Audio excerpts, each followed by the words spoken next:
نحمده ونصلي على رسوله الكريم اما بعد فاعوذ بالله من الشيطان الرجيم بسم الله الرحمن الرحيم رب اشرح لي صدري ويسر لي امري واحلل عقدة من لساني يفقهوا قولي۔ اللہ تعالیٰ کا لاکھ لاکھ شکر ہے جس نے ہمیں مسلمان پیدا کیا، دین کی سمجھ دی، دین پڑھنے اور سیکھنے کا شوق عطا کیا، اپنی محبت عطا کی، اپنی پہچان عطا کی، اپنے رسول محمد صلی اللہ علیہ وسلم کی محبت عطا کی، اسلام پر جینے اور مرنے کا شوق عطا کیا۔ یہ ساری نعمتیں اللہ سبحانہ وتعالیٰ کے یہ سارے احسانات ہم سے کچھ باتوں کا تقاضا بھی کرتے ہیں۔ جب نعمتیں ملتی ہیں تو ان کا شکرانہ ادا کرنا بھی ضروری ہوتا ہے، اور شکرانہ کس طرح انسان ادا کر سکتا ہے؟ وہ کام کر کے جو اللہ سبحانہ وتعالیٰ کو پسند ہو، اور ان چیزوں سے بچ کر جو اللہ سبحانہ وتعالیٰ کو ناپسند ہو۔ ہم میں سے بہت سے لوگ چونکہ مسلمان پیدا ہوئے ہیں اس لیے دین کے بارے میں بہت کچھ جانتے بھی ہیں، بچپن سے جانتے ہیں، سچ جھوٹ کے بارے میں، غیبت چغلی کے بارے میں، نماز روزہ کے بارے میں بہت سی چیزیں ہمیں بچپن سے ہی بتا دی جاتی ہیں، حلال و حرام کی بھی بہت سی چیزیں ہمیں پتہ چل جاتی ہیں۔ لیکن ایسا کیوں ہوتا ہے کہ سب کچھ جاننے کے باوجود بھی ہم وہ نہیں کرتے جو ہمیں کرنا چاہیے، یا ان چیزوں سے نہیں بچتے جن سے ہمیں بچنا چاہیے؟ شاید اس کی وجہ یہ ہے کہ ہمیں نیکی کرنے کے فائدے اور گناہ کرنے کے نقصانات کا علم نہیں۔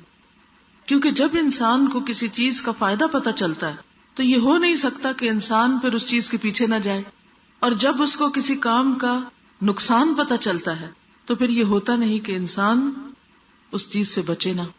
ہم سب جانتے ہیں کہ اگر ہم اللہ کو راضی کریں گے تو اللہ تعالی ہم سے راضی ہو جائے گا۔ صحابہ کرام نے ہر وہ کام کیا جس سے اللہ راضی ہو، تو اللہ سبحانہ وتعالی نے بھی ان کو اس خاص ٹائٹل سے نوازا، رضی اللہ عنہم ورضوا عنہ۔ وہ اللہ سے راضی ہو گئے اور اللہ ان سے راضی ہو گیا۔ یہی ہماری زندگی کا مقصد ہونا چاہیے کہ ہم اللہ سبحانہ وتعالی سے راضی ہوں، ہمارے جو بھی حالات ہوں، جیسے بھی دن گزرے، ہر حال میں ہم اللہ کا شکر ادا کرنے والے ہوں۔ کیونکہ انسان بہت تھوڑ دلا ہے، کمزور دل ہے۔ ہوتا یہ ہے کہ جب اس کی مرضی کے مطابق حالات ہوتے ہیں تو وہ پھر بھی کچھ شکر گزار ہوتا ہے، لیکن جو ہی چیزیں اس کی مرضی کے خلاف ہونے لگے زندگی میں تو وہ اللہ سے ناراض ہونے لگتا ہے۔ ہمیں کسی حال میں بھی اللہ سے ناراض نہیں ہونا، کچھ ہمیں ملے یا کوئی چیز ہم سے لی جائے، ہر حال میں راضی رہنا ہے۔ کیوں؟ اس لیے جو کچھ اس نے ہمیں دیا ہے یہ اس کی عنایت ہے ہم پر، ہمارا حق کوئی نہیں تھا، ہم ڈیزرو نہیں کرتے تھے کہ ہمیں ضرور یہ سب کچھ ملے۔ وہ اگر ان میں سے کوئی بھی چیزیں جو ہمیں اس نے دے رکھی ہیں لینا چاہے تو اس کی چیزیں ہیں نا، وہ لے سکتا ہے۔ ہماری اولاد اللہ کی امانت ہے، ہمارے پاس جو جسمانی قوتیں اور صلاحیتیں ہیں یہ اللہ کی امانت ہے، مال اللہ کی امانت ہے۔ اسی لیے ہم دیکھتے ہیں کہ صحابہ کرام کا طریقہ کیا ہوتا تھا کہ جب انہیں کوئی غم پہنچتا، کوئی دکھ پہنچتا، کوئی تکلیف پہنچتی، کوئی چیز ان سے چلی جاتی تو وہ کیا کہتے؟ انا للہ و انا الیہ راجعون۔ بے شک ہم بھی اللہ کے ہیں اور اسی کی طرف لوٹ کے جانے والے ہیں۔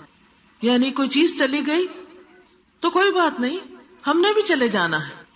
دیکھیے جن چیزوں کے پیچھے ہم روتے ہیں یا جن چیزوں کے جانے کا ہمیں افسوس ہوتا ہے تو حقیقت کیا ہے؟ ایک وقت ہوتا ہے کہ وہ چیز جاتی ہے اور کچھ عرصے کے بعد اس کا مالک بھی چلا جاتا ہے۔ آج زمین پر کتنی ہی چیزیں ایسی، کتنے ہی محلات، کتنے ہی مکانات، کتنے ہی جاگیریں، کیا کچھ ہے کہ جو کل کسی اور کے پاس تھا آج دوسروں کے پاس ہے، یا آج ہمارے پاس ہے اور کل یہ پھر کسی اور کے پاس چلا جائے گا۔ اس دنیا کی ہر چیز بے وفا ہے، کوئی بھی چیز انسان کے پاس ہمیشہ نہیں رہتی۔ ہاں ایک چیز جو کبھی ساتھ نہیں چھوڑتی وہ اللہ کی ذات ہے۔ اس لیے ہمیں بھی سب سے زیادہ اس کا وفادار ہونا چاہیے جو ہر حال میں ہمارے ساتھ ہے، جس کا ساتھ نہیں چھوٹ سکتا۔ ہم ان چیزوں کے تو بہت وفادار بنتے ہیں جو ہم سے بے وفائی کرتی ہیں، لیکن ہم اس کے وفادار کم بنتے ہیں جو ہمیں ہر حال میں اچھی طرح دیکھنا چاہتا ہے، اچھے حال میں دیکھنا چاہتا ہے، اور خصوصاً ہمارا انجام۔ اس لیے بے حد ضروری ہے کہ ہم اپنی اس چھوٹی سی زندگی میں، تھوڑی سی زندگی میں وہ کام کر لیں جو اللہ کو پسند ہے، کیونکہ ہم نے اس کے پاس جانا ہے. ہم سب کا اس بات پر ایمان ہے کہ ہم نے اس کے پاس جانا ہے، واپسی ادھر ہی ہے.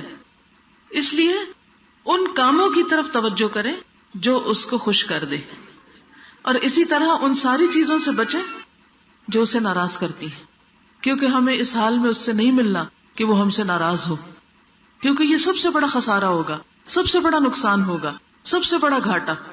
اور اس کے علاوہ یہ بات بھی ہم یاد رکھیں کہ اگر ہم اس کو راضی نہیں کرتے اور ایسے کام کرتے رہتے ہیں جنہیں ہم گناہ کہتے ہیں، جو اس کو ناراض کرنے والے کام ہیں، تو اس کا نقصان آخرت میں تو ہے ہی، دنیا میں بھی ہوتا ہے. گناہ ایک طرح سے زہر کی طرح ہے. جیسے زہر کھانے سے نقصان ہوتا ہے، اسی طرح گناہ کرنے سے روح کا نقصان ہوتا ہے. جیسے زہر جسم کو نقصان دیتا ہے تو روح کو نقصان دینے والے زہر کیا ہے؟ گناہ. جس درجے کا گناہ ہوگا اس درجے کا نقصان ہوگا. چھوٹا گناہ ہوگا چھوٹا نقصان ہوگا، بڑا گناہ ہوگا بڑا نقصان. ہوتا یہ ہے کہ چونکہ دنیا میں ہمیں گناہ کا نقصان فوری طور پر نظر نہیں آتا، پتہ نہیں چلتا، یا سمجھ نہیں آتا جب ہم کسی مصیبت میں ہوتے ہیں کہ یہ کسی گناہ کی وجہ سے ہوئی ہے، یہ مشکل، یہ پرابلم کسی گناہ کی وجہ سے آئی ہے، ہمیں احساس ہی نہیں ہوتا، لہٰذا ہم وہی گناہ بار بار کرتے چلے جاتے ہیں. یہ بالکل اسی طرح ہے کہ آپ دیکھیں کہ بعض لوگوں کو بعض غذائیں سوٹ نہیں کرتی، ان کو الرجی ہوتی ہے. سب کو معلوم ہے نا، کئی لوگوں کو دودھ کی الرجی ہوتی ہے، کئی لوگوں کو ڈیری پروڈکٹ ساری جو ہوتی ہیں ان کی الرجی ہوتی ہے، کسی کو کسی چیز کی، کسی کو کسی چیز کی. اب آپ دیکھیے کہ جب کسی کو کسی خاص چیز سے الرجی ہوتی ہے اور وہ اس چیز کو استعمال کرتا رہے تو اس کا حال کیا ہوتا ہے؟ وہ ہلاک ہونے کے قریب پہنچ جاتا ہے. اور بعض اوقات اگر وہ بھولے سے تھوڑا سا بھی کھا لے تو بیمار ہوئے بغیر رہ نہیں سکتا، لازماً بیمار ہوگا. اسی طرح گناہ جو ہیں وہ انسان کو نقصان دیتے ہیں، اور بعض گناہ چھوٹے سے بھی ہوں تو وہ انسان کو سخت نقصان پہنچانے والے ہیں. اس لیے بے حد ضروری ہے کہ ہم گناہوں سے بچنے کی فکر کریں. جیسے اگر کسی کو سانپ کاٹ لے تو کیا ہوتا ہے؟ زہر کا اثر ہوتا ہے نا، زہر اندر چلا جاتا ہے، پھر نتیجہ کیا ہوتا ہے؟ اسی طرح شہد کی مکھی اگر کاٹ لے تو بندہ مرتا نہیں ہے. کیا ہوتا ہے شہد کی مکھی کاٹے؟ سویلنگ ہو جاتی ہے، بڑا سخت درد ہوتا ہے. اور اگر زیادہ مکھیاں کاٹ لیں تو زیادہ درد ہوتا ہے. بعض اوقات آپ نے دیکھا ہوگا کہ آنکھ پہ یا منہ پہ کاٹ لے تو وہ شکل بگڑ جاتی ہے. بالکل اسی طرح امیجن کریں کہ جب ہم کوئی گناہ کرتے ہیں نا تو ہمارے اندر کی قلب کی روح کی شکل بگڑنے لگتی ہے، باطن خراب ہونے لگتا ہے. پھر آپ دیکھیں بچھو کاٹ لے تو کوئی مرتا ہے؟ مرتا نہیں، لیکن اس کا زہر شہد کی مکھی سے زیادہ خطرناک ہوتا ہے، وہ زیادہ پین فل ہے. اسی طرح چھوٹا سانپ کاٹ لے تو کیا ہوتا ہے؟ زہر پھیلتا ہے لیکن بعض اوقات انسان مرتا نہیں. ہاں اگر کسی کو اژدہا کاٹ لے پھر کیا ہوتا ہے؟ فوراً مر جاتا، بچ نہیں سکتا انسان. تو اسی طرح جو چھوٹے چھوٹے گناہ ہوتے ہیں وہ شہد کی مکھی یا بچھو کی طرح ہوتے ہیں یا چھوٹے سانپوں کی طرح ہوتے ہیں، اور جو بڑے گناہ ہوتے ہیں وہ بڑے سانپوں کی طرح ہوتے ہیں.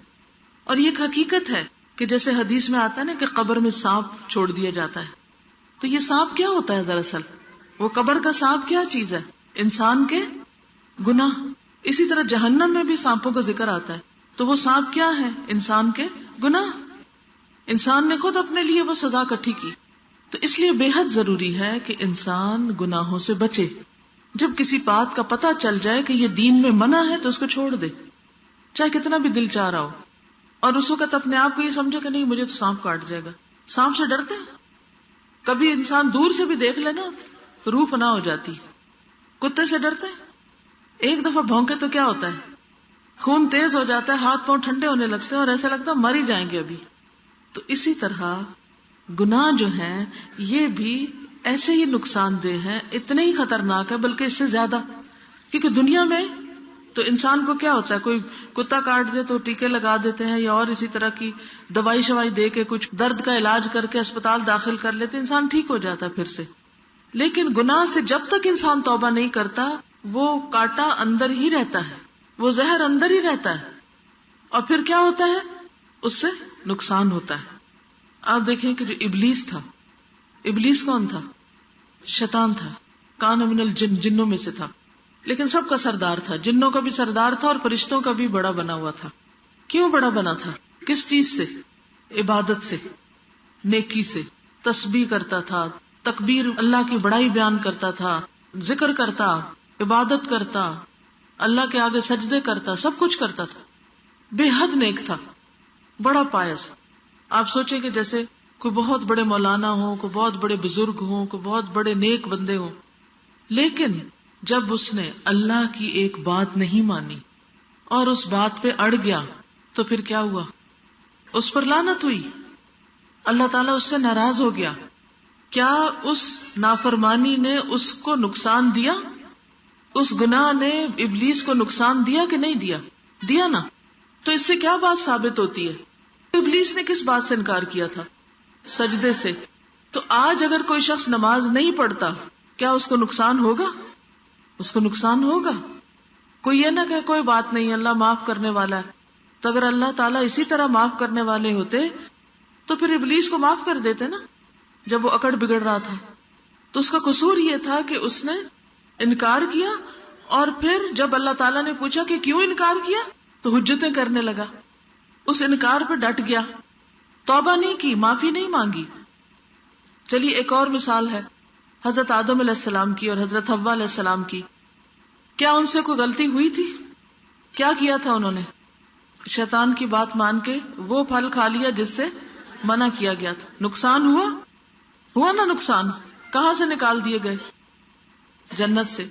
تو آج اگر ہم حرام چیزیں کھائیں، شراب پیئیں یا جوئے کی کمائی کھائیں یا سود کھائیں اور پھر ہم کہیں کوئی بات نہیں جنت میں چلے جائیں گے، یہ کہاں کی لاجک ہے؟ یہ کیسے ہو سکتا ہے کہ ہم لوگوں کو دھوکہ فریب دے کے، فراڈ کر کے، کسی کی زمین غصب کر کے، کسی پہ ظلم ڈھا کے، کسی کے ساتھ زیادتی کر کے ہم کچھ اپنا مال اکٹھا کر لیں، اس سے بزنس کریں اور اس کو کھائیں اور پھر کہیں کوئی فرق نہیں پڑتا، اللہ غفور الرحیم ہے.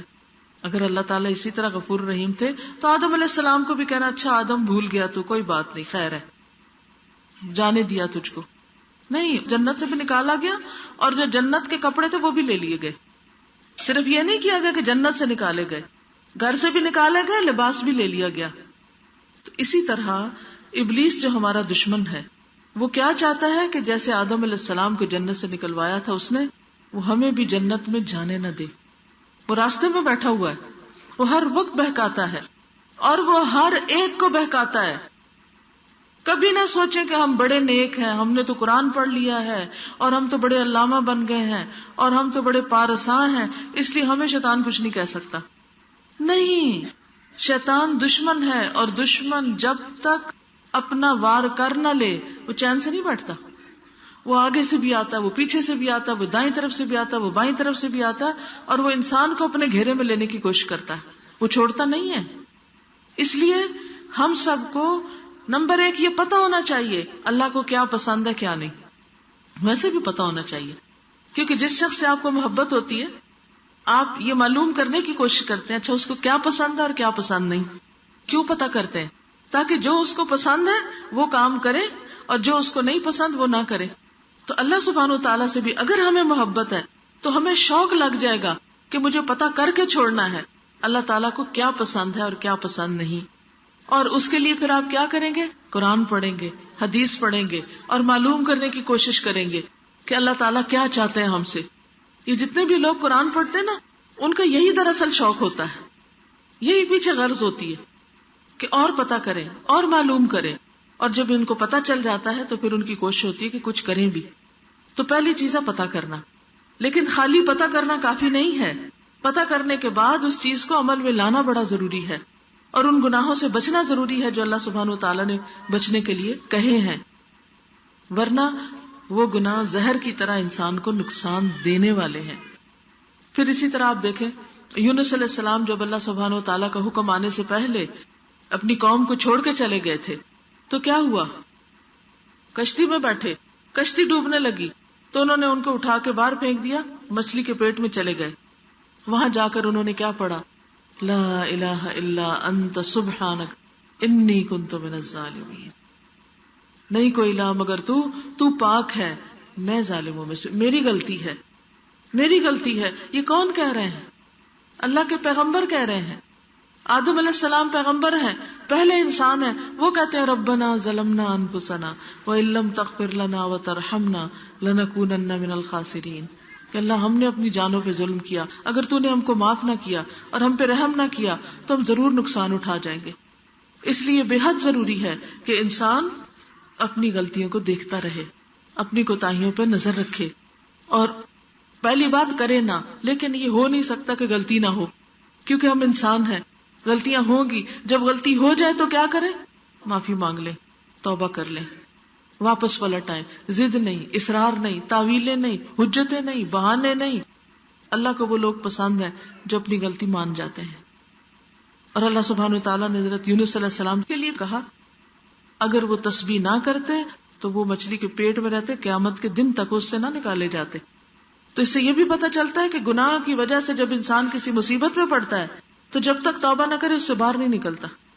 اور ایسا نہ ہو کہ توبہ کیے بغیر مر جائے اور مرنے کے بعد کیا ہوگا؟ قیامت تک پھر اسی مصیبت میں پڑا رہے گا انسان. خودکشی کیوں حرام ہے؟ اسی وجہ سے نا کہ اس کے بعد توبہ کا موقع نہیں ہوتا اور انسان اسی حال میں اللہ کے پاس جا پہنچتا ہے. پھر اسی طرح جتنی بھی قومیں ہیں، قوم عاد ہے، سمود ہے، قوم لوط ہے، اور قومیں ہیں، ان سب کے اوپر اللہ کے عذاب آئے. کیوں آئے؟ فعصوا رسول ربهم فاخذهم اخذة رابیہ.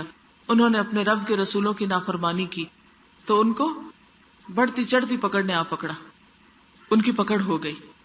پھر اسی طرح آپ دیکھیں بنی اسرائیل جو تھے وہ بھی اللہ کی چنی ہوئی قوم تھے.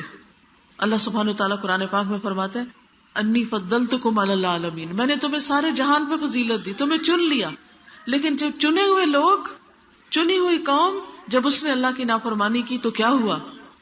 اللہ نے ایسی قومیں ان پر مسلط کی جنہوں نے ان کو انتہائی ذلیل و خوار کیا.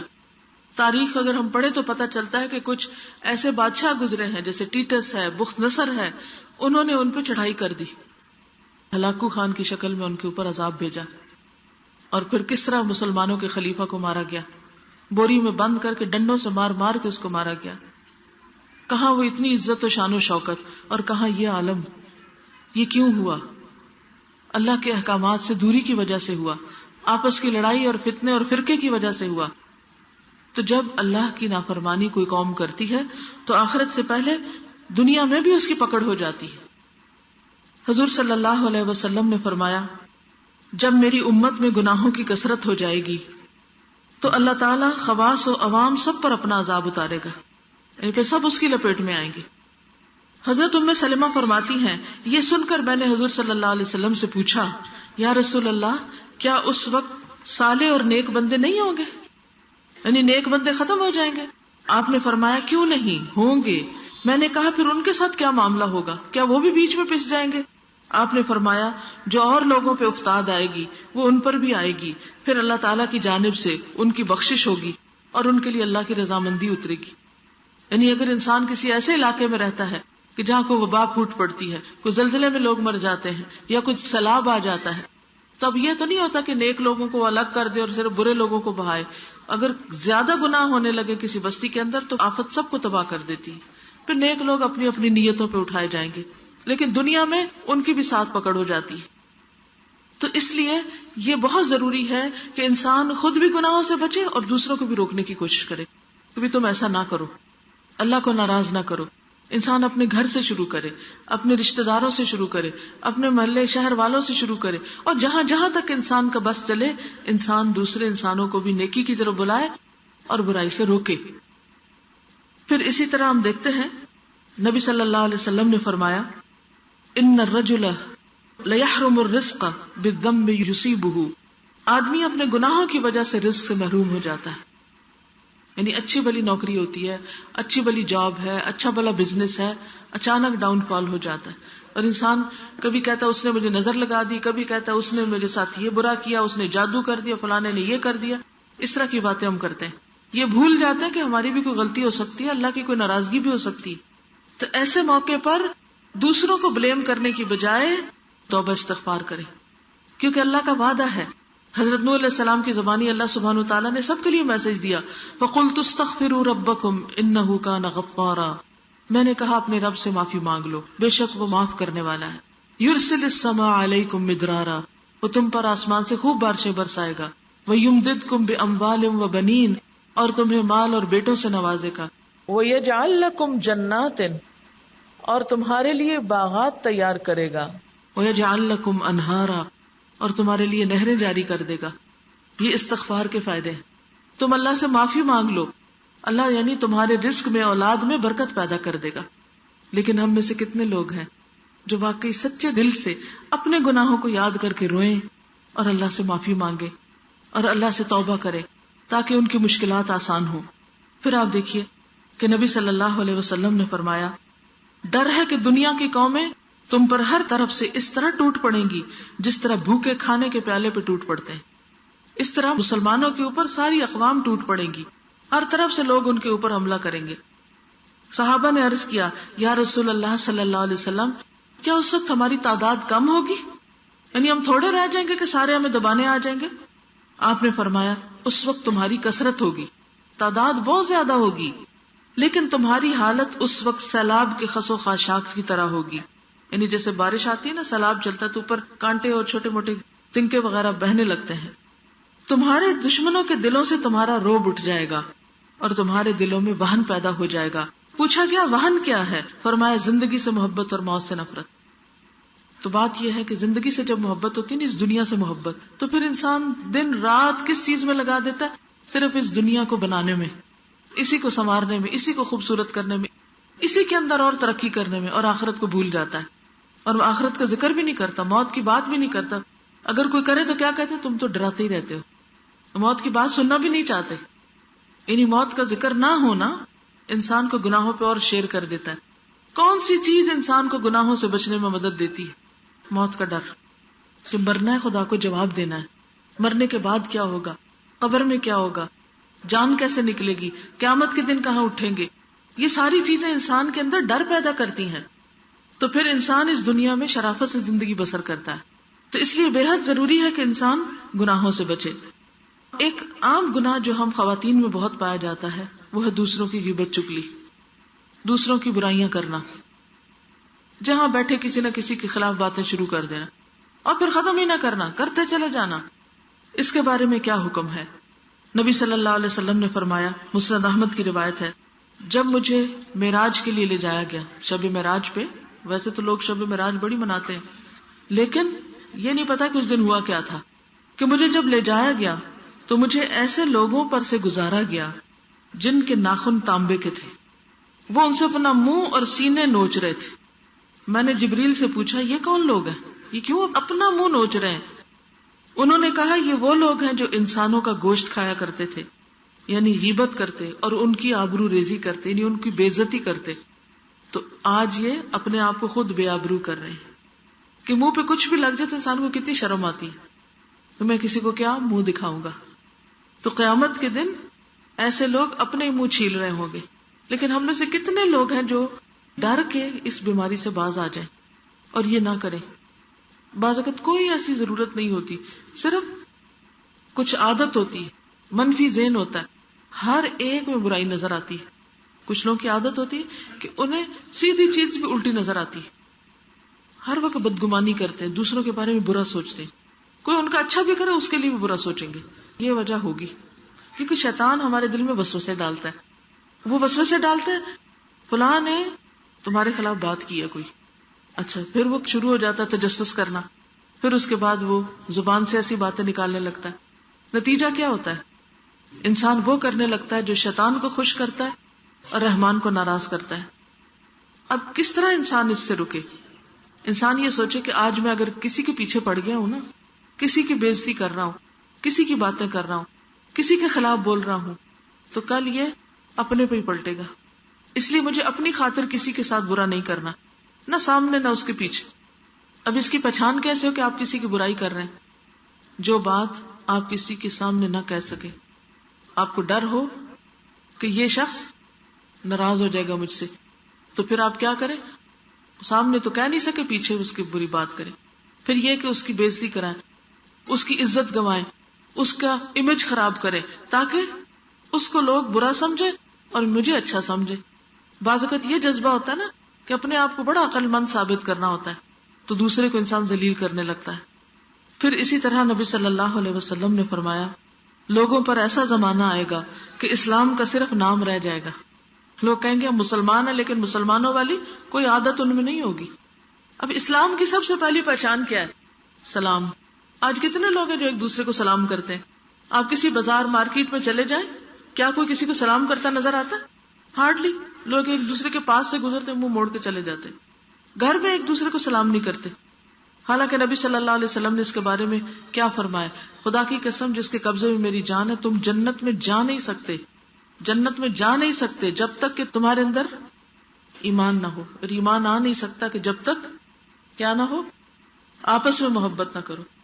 کیا میں تمہیں نہ بتاؤں وہ طریقہ کہ جس پر تم عمل کرو تو تم آپس میں محبت کرنے لگو گے؟ اور وہ ہے افشوا السلام بینکم. کیا کرو؟ سلام کو آپس میں رواج دو، سلام کو خوب خوب پھیلاؤ. لیکن ہم میں سے بہت سے لوگ نہ سلام کرتے ہیں، اور اگر کوئی کرے جواب بھی نہیں دیتا، اس میں بھی تھکتے ہیں. تو سلام کیا ہے؟ دراصل جنت میں لے جانے کی کنجی، یہ اسلام کی پہچان ہے. لیکن بہت سے لوگ اس سے خالی ہیں. پھر اسی طرح آپ نے فرمایا اور قرآن کے صرف حروف رہ جائیں گے، یعنی کہ مخارج اور تجوید اس پہ تو پھر بھی توجہ ہوگی اور حفظ کر لیں گے، لیکن قرآن کہتا کیا ہے اس کی گہرائی میں نہیں جائیں گے. اس وقت مسجدیں ان کی بڑی عالی شان ہوں گی.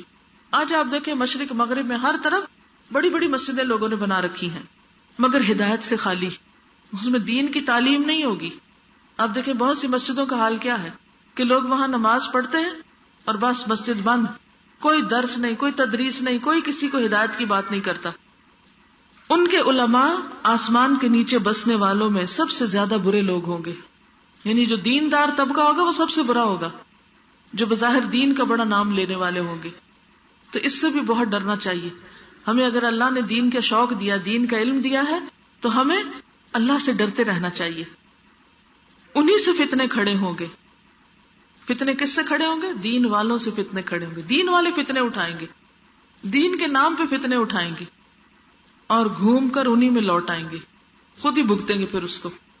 اب آپ دیکھیں نا، ایک دینی مذہبی لیڈر اگر لوگوں کے درمیان نفرت پھیلا رہا ہے، لوگوں کے درمیان دوسروں کے خلاف باتیں کر کر کے ان کو اکسا رہا ہے، دوسروں کو کافر بتا رہا ہے، نتیجہ کیا ہوگا؟ جو اس کے سننے والے، جو اس کے ماننے والے، وہ بھڑک اٹھیں گے، وہ جا کے حملہ کریں گے کسی اور پر، پھر بچ جائیں گے. جدھر حملہ کریں گے وہ واپس انہی پہ لوٹ آئیں گے. تو اس لیے دین والوں کی بہت بڑی ذمہ داری ہے، اور وہ کیا ہے؟ آپس میں اتفاق محبت سے رہیں، ایک دوسرے سے نفرت نہ کریں، دوسروں کا احترام کریں. اگر کوئی شخص ان کو پسند نہیں تو بھی اپنی زبان کو بند رکھے. پیٹھ پیچھے بیٹھ کے تبصرے کرنا بغیر علم کے اور بڑی بڑی باتیں کرنا اور ایک دوسرے کے خلاف باتیں کرنا اور ایک دوسرے سے نفرت کرنا اور بغض رکھنا اور حسد رکھنا اور مقابلے بازی کرنا، یہ دین والوں کا کام نہیں ہوتا، یہ دین کی تعلیم نہیں ہوتی. دین والے آپس میں ایک دوسرے سے محبت کرتے ہیں، ایک دوسرے کا احترام کرتے ہیں، اور یہی ہمارا اخلاق ہونا چاہیے. پھر آپ نے فرمایا جو لوگ علم کا مظاہرہ کرنے لگے اور عمل کو چھوڑ بیٹھیں اور زبان سے تو محبت کا اظہار کریں اور دلوں میں بغض اور کینہ رکھیں اور رشتہ داریاں توڑ دیں، تو اللہ تعالیٰ ان پر لعنت بھیجتا ہے اور انہیں بہرا اور اندھا بنا دیتا ہے. پھر انہیں اپنی غلطیوں کا خود بھی پتہ نہیں چلتا. اور آخر میں حضرت عبداللہ بن عمر سے مروی ہے کہ رسول اللہ صلی اللہ علیہ وسلم کی خدمت میں 10 آدمیوں کی ایک جماعت بیٹھی ہوئی تھی، 10 لوگ بیٹھے ہوئے تھے اور میں بھی انہی میں سے ایک تھا. آپ نے ہمیں مخاطب کرتے ہوئے فرمایا، اے گروہ مہاجرین، 5 چیزوں میں سے میں تمہارے حق میں بارگاہ الہی سے پناہ مانگتا ہوں کہ یہ 5 چیزیں تمہارے اندر نہ آئیں. نمبر 1، جس قوم میں بدکاری پھیل جائے، زنا پھیل جائے اور علانیہ بدکاری ہونے لگے، یعنی لوگوں کے اندر سے شرم و حیا ہی ختم ہو جائے، تو اللہ تعالیٰ ان میں طاعون اور دوسری قسم کی بیماریاں بھیج دیتا ہے جو ان لوگوں میں پہلے نہیں تھی. نئی نئی بیماریاں ان میں پھیل جاتی. کیا ہمارے ملک میں ہمارے مسلمانوں کے اندر ایسی بیماریاں ہیں؟ خاص طور پہ کون سی بیماری جو پہلے لوگوں میں نہیں ہوتی تھی اور آج بہت ہو گئی؟ اب اس کا یہ مطلب نہیں کہ تعاون میں کوئی فوت ہو جائے تو وہ کوئی برا آدمی نہیں، یا کسی کو کینسر ہو جائے تو ضرور وہی برا آدمی ہے، نہیں، یہ نہیں مطلب اس کا. مطلب یہ کہ وہ بیماریاں عام ہو جاتی ہیں جو پہلوں میں نہیں تھی، نئی نئی بیماریاں نکل آتی ہیں. یہ کب ہوتا ہے؟ جب کسی قوم کے اندر زنا پھیلتا ہے، بدکاری ہوتی، بے حیائی ہوتی. نمبر 2، جو لوگ ناپ تول میں خیانت کرتے ہیں. ناپنا کیا؟ جیسے کپڑا ناپنا، اب گز ناپ رہے ہیں، ایک گرہ چھوٹی ڈال دی. پانی ہے تو تھوڑا تھوڑا بھی آپ دیکھیں ہر بوتل میں سے کم کر دیا، کسی بھی چیز کے ناپ میں کمی کر دی. اسی طرح تول میں بھی، یعنی ترازو اس طرح تولتے ہیں کہ اس میں ڈنڈی مارنا جس کو کہتے ہیں. اللہ تعالیٰ ان میں قحط سالی اور تنگی معاش کی مصیبت بھیج دیتا ہے اور ظالم بادشاہ ان پہ مسلط کر دیتا ہے. بارشیں نہیں ہوتی، فصلیں سوکھنے لگتی، رزق کی کمی ہو جاتی. یہ کب ہوتا ہے؟ جب لوگ ناپ تول میں کمی کرتے ہیں. اور آپ دیکھیں کہ ہمارا کیا حال ہے. کبھی یہ ملک جہاں اتنا کماد ہوتا تھا وہاں چینی نہیں ملتی. حیرت ہوتی ہے نا. گڑ جسے لوگ پوچھتے نہیں تھے آج وہ چینی سے بھی زیادہ مہنگا ہو گیا. میں رستے میں دیکھ رہی تھی کہ مٹی مٹی، ہر جگہ مٹی مٹی، بارشیں ہیں کوئی نہیں. کتنی بیماریاں اس سے پھر پھیلتی. لیکن یہ مصیبت کیوں آتی ہے؟ جب لوگ ناپ تول میں کمی کرتے ہیں. تیسری چیز، جو لوگ مال کی زکوٰۃ دینا بند کر دیتے ہیں اللہ تعالیٰ آسمان سے بارش روک دیتا ہے. اگر چوپائے نہ ہوتے تو ان کے لیے پانی کبھی نہ برستا، یعنی جانور نہ ہوتے تو پانی نہ اترتا.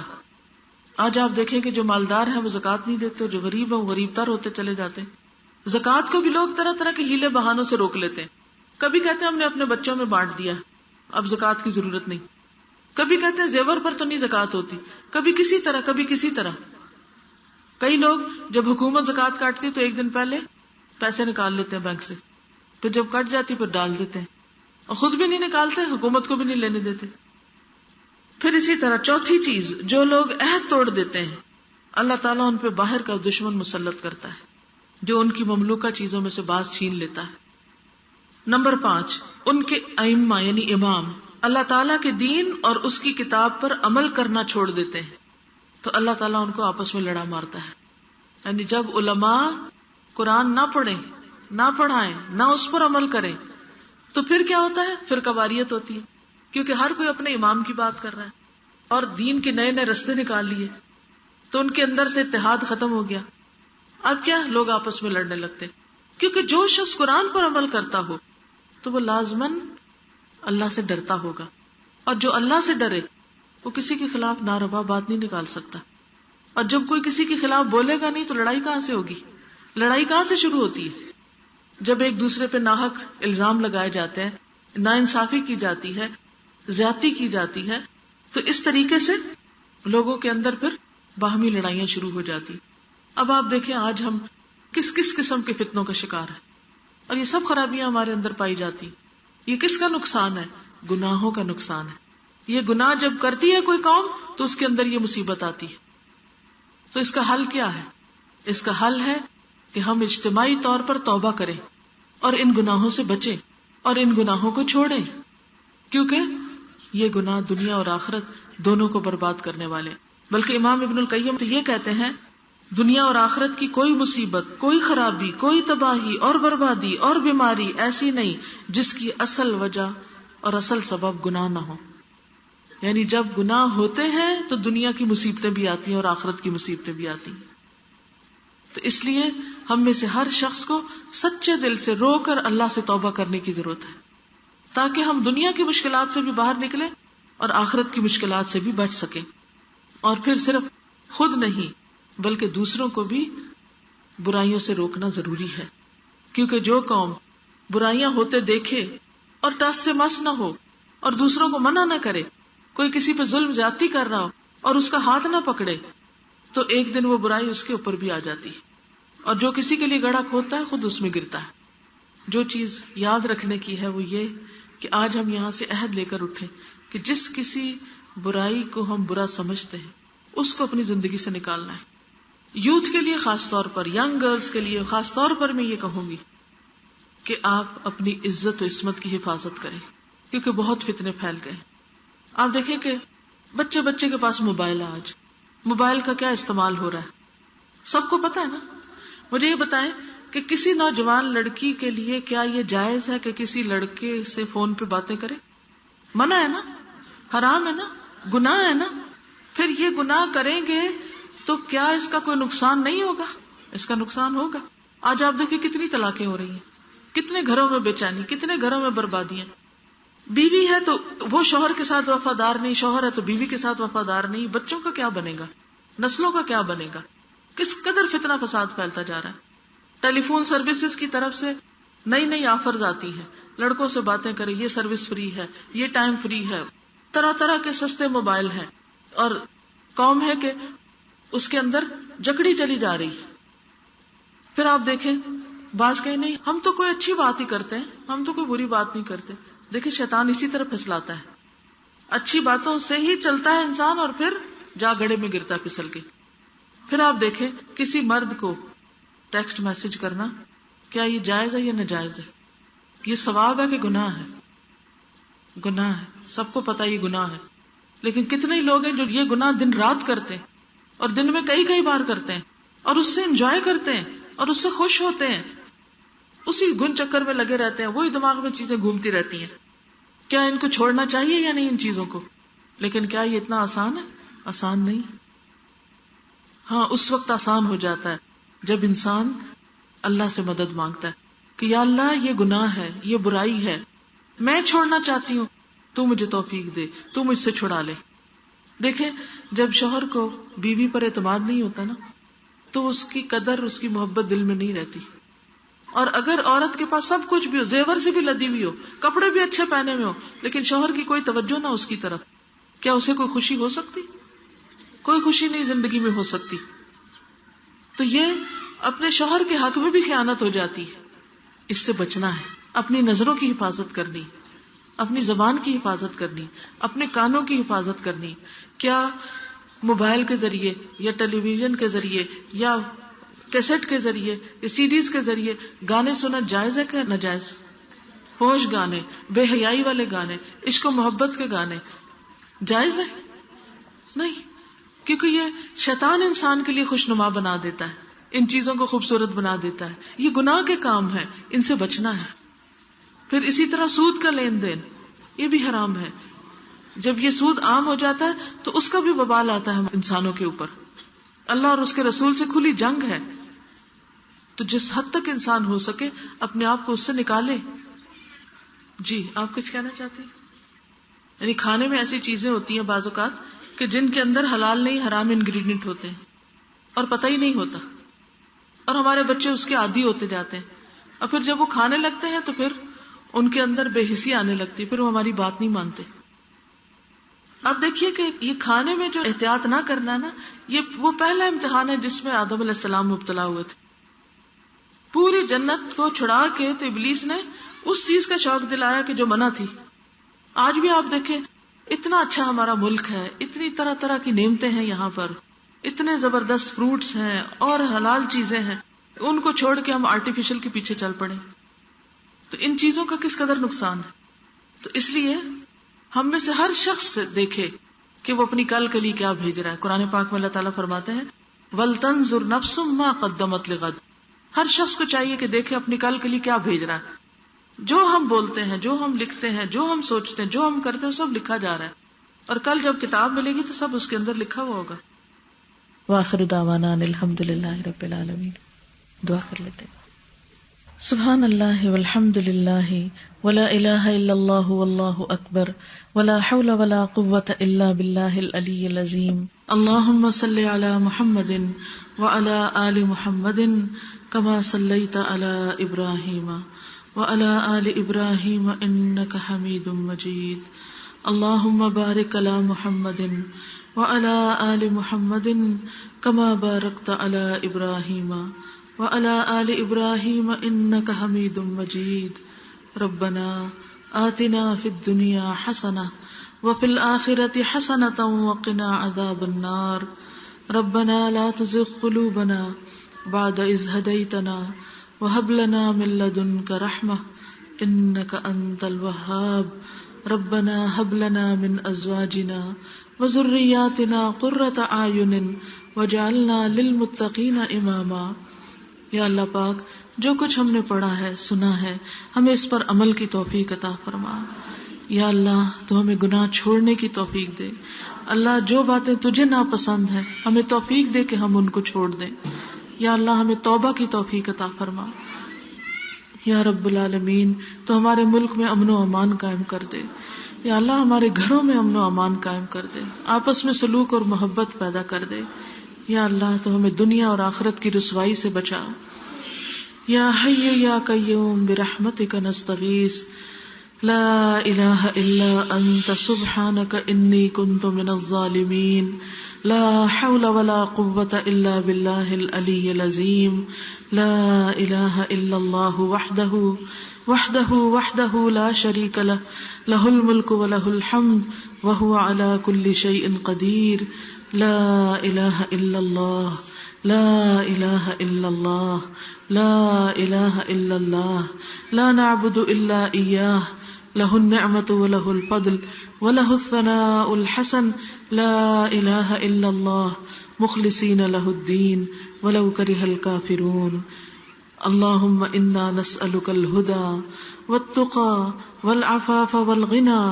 اللہم انا نسألک العافیۃ فی الدنیا والآخرہ. اللہم انا نسألک العفو والعافیہ فی دیننا ودنیانا واہلنا ومالنا. اللہم استر عوراتنا وآمن روعاتنا. اللہم احفظنا من بین ایدینا ومن خلفنا وعن ایماننا وعن شمائلنا ونعوذ بعظمتک ان نغتال من تحتنا. یا اللہ پاک تو ہمارے بچوں کو ہدایت عطا فرما. اللہ انہیں دین کے رستے پر قائم فرما. یا اللہ انہیں دین کا علم اور سمجھ عطا فرما. یا اللہ انہیں دین کی خدمت کے لیے چن لے. یا رب العالمین انہیں جہنم کے عذاب سے بچا لے. اللہ تو ہم سب پر اپنی رحمت نازل فرما.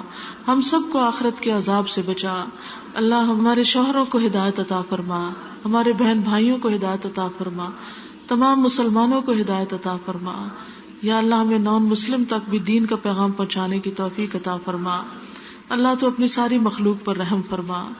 یا حی یا قیوم برحمتک نستغیث. یا اللہ جو لوگ بھی قرآن پڑھ رہے ہیں انہیں قرآن پر عمل کرنے والا بنا. اللہ ہمیں ہمارے نفس کے شر سے بچا. یا اللہ ہماری انا کو دور کر دے. یا اللہ ہماری ضد سرکشی ہٹ دھرمی دور کر دے اور ہمیں بہترین اخلاق عطا فرما. ربنا تقبل منا انك انت السميع العليم وتب علينا انك انت التواب الرحيم. وصلى الله تعالى على خير خلقه محمد وعلى آله واصحابه واهل بيته اجمعين برحمتك يا ارحم الراحمين. الہی آمین. سبحانك اللهم وبحمدك نشهد ان لا اله الا انت نستغفرك ونتوب اليك.